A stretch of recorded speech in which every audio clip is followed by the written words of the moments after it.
माजी आमदार अरुणकाका जगताप यांची प्रकृती आता स्थिर असून अहिल्यानगर शहरातील नागरिकांनी पुणे येथील हॉस्पिटलमध्ये भेटण्यासाठी गर्दी करू नये असे आवाहन उपचार करणाऱ्या डॉक्टरांनी केले आहे।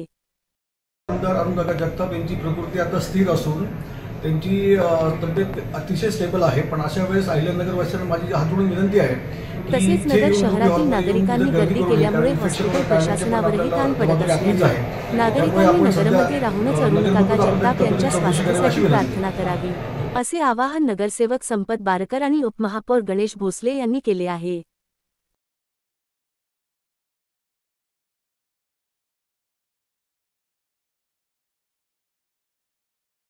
जिल्ह्याचे नेते आदरणीय आमदार अरुणकाका जगताप यांची प्रकृती आता स्थिर आहे आणि त्यांच्या हुबळी हॉस्पिटल येथे तज्ज्ञ डॉक्टरच्या टीममार्फत उपचार चालू आहे। आयसीयूत दाखल असल्याकारणाने त्यांची ईद आल्यानंतर आपण भेट घेऊ शकत नाही, तरी माझी नगरवासियांना विनंती आहे की त्यांची आता सखोरी प्रकृती स्थिर आहे आणि त्यांचा उपचाराला सुद्धा चांगला प्रतिसाद मिळत आहे। आत्ताच आपल्याला डॉक्टर साहेबांनी सांगितले की हॉस्पिटल प्रशासनाला कुठल्याही प्रकारचा डिस्टर्ब व्हावा नाही, याच्याकरता आम्ही नगरवासियांना विनंती करतो की आपण कृपया त्यांना भेटण्याचे येण्याचे टाळा।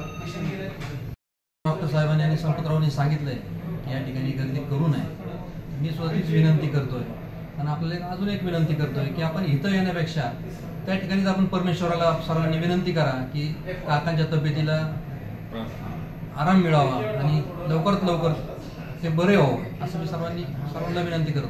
धन्यवाद।